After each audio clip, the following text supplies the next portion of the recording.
Strats, Tellys, Les Pauls, Duojets, Duesenbergs.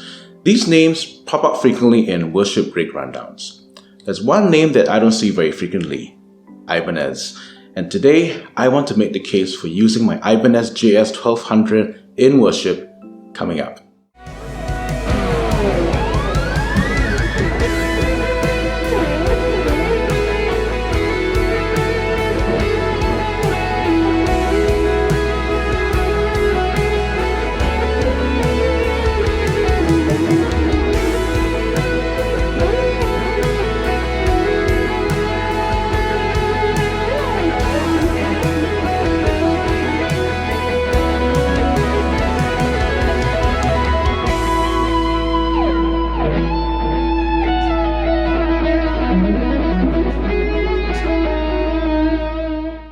Hello and welcome to the video. If this is our first time meeting, my name is Justin and I'm all about worship guitar. On this channel, I provide guitar lessons, tech implementation, and talk about all things related to the guitar and worship ministry. Please subscribe and hit that bell notification button so my content reaches to you directly. And support me with a coffee. It will help me with these videos and my ministry.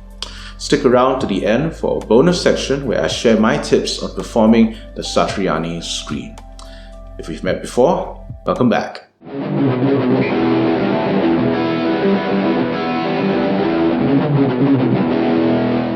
Joe Satriani. He is my OG guitar hero. The first time I heard him was from the G3 1996 album, which blew my mind and set me on a path to learning lead guitar seriously. His instructional video series on modes was instrumental in unlocking the fretboard for me. This particular guitar comes with a story.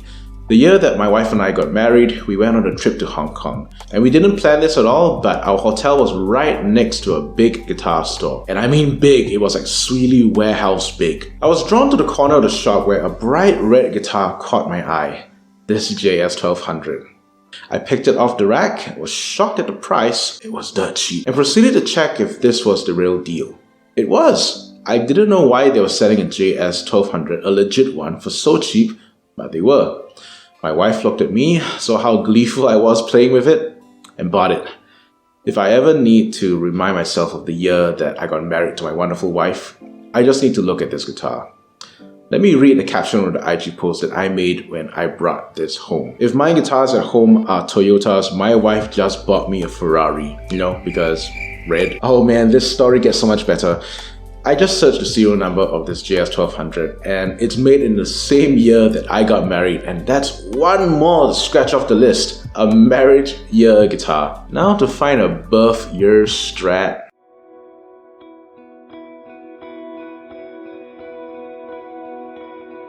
My favorite feature of this guitar is that it has the ergonomics of a finely tuned race car. It's lightweight with enough contouring to make the guitar feel very comfortable on my arms and against my body. I did a night of worship with this once, and that was the only time I did a 3-hour standing gig without my back aching after. This neck is quite unique. It's noticeably rounded at the bottom for firm chord playing, and it flattens out at the top for comfortable lead playing. It feels like a well-worn Strat neck, effortless to move across for long passages, vintage in vibe from the rounded edges of the frets and the C-curve back, yet modern with fast playability.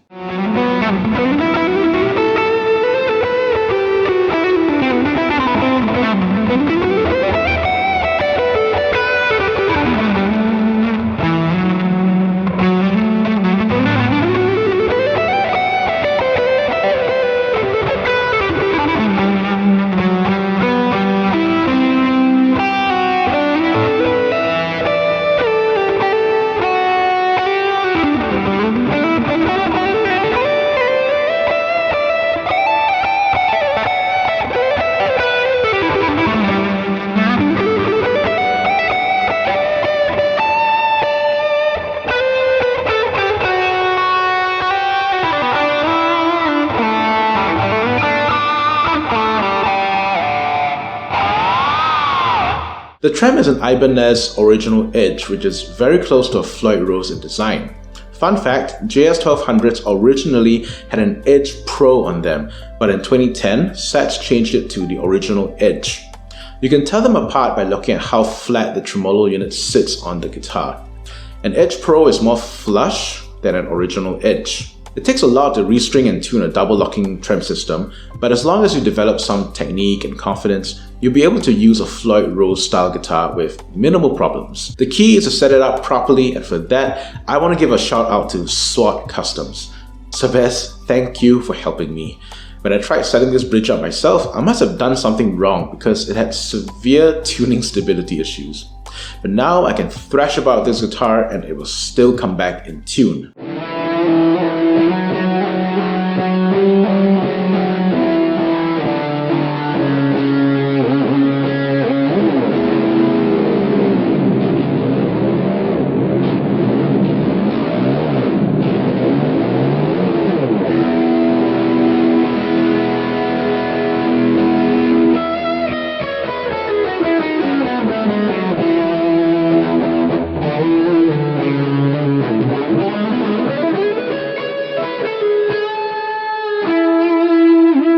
So for all your setup needs, head over to SWAT Customs.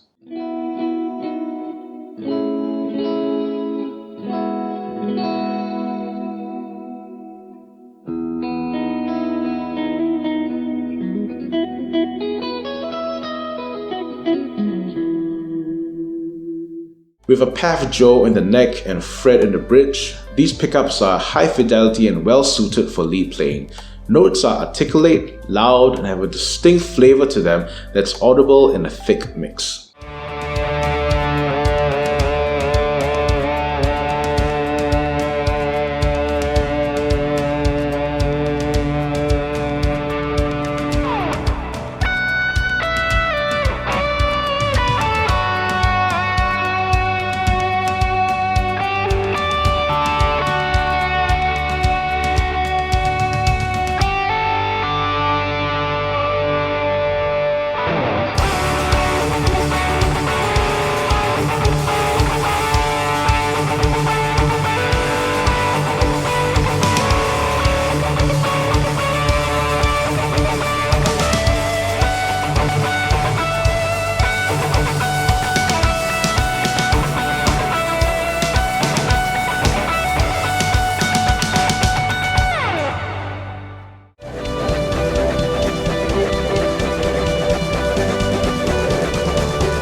The controls are intuitive too, allowing you to have both humbucking and single coil options via coil tapping.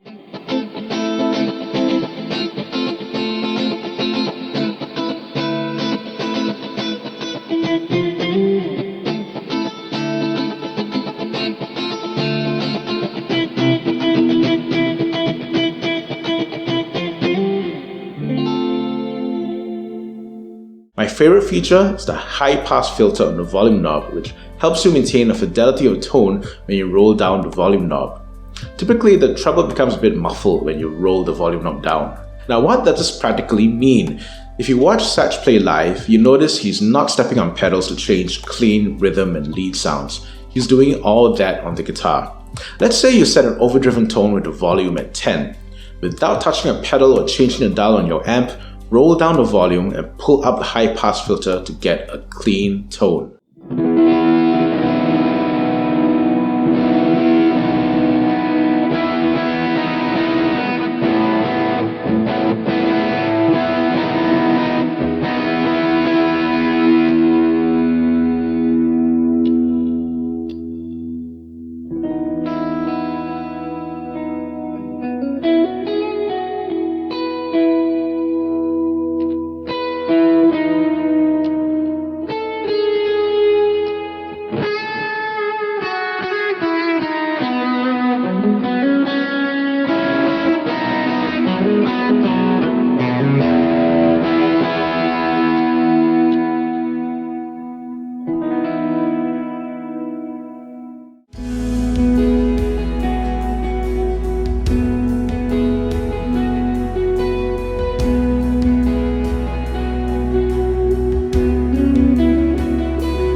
I'm going to say that while I really love the JS1200 and what it offers as an ergonomic race car of a guitar, I think it's not the strongest choice for worship music.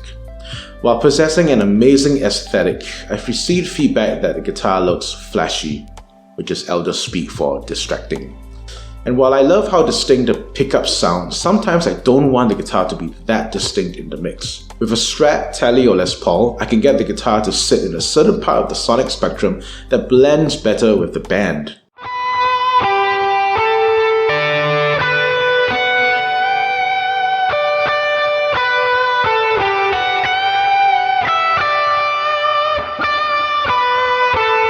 It reminds me of one of the most talented singers I've ever played with. She wanted to sing in a choir, but the conductor rejected her, saying that she stands out too much.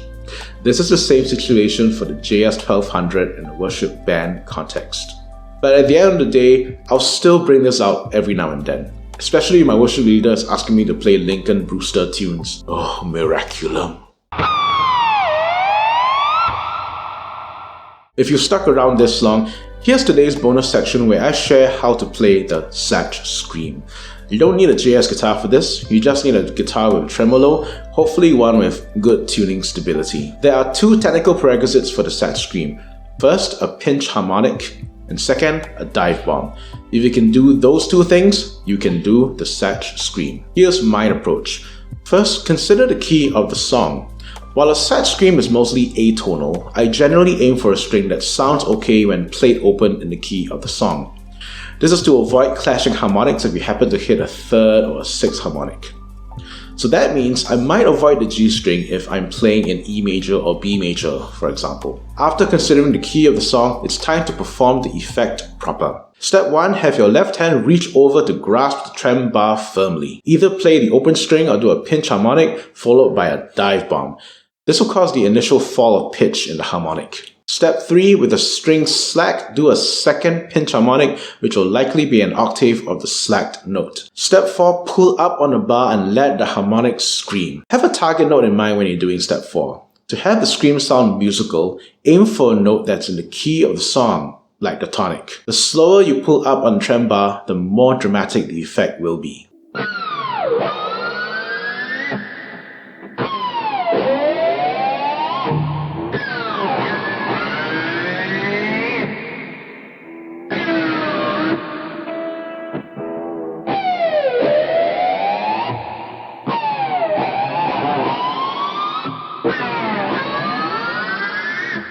And there you have it. This is my JS1200 for praise and worship music.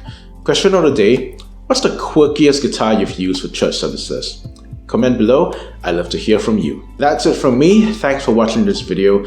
Please feel free to share it with someone whom you know is interested in non-standard praise and worship gear. If you've liked what you've seen, please consider subscribing and hitting that bell notification button and treat me with a coffee to support these videos and my ministry. Until next time, this is Justin signing off.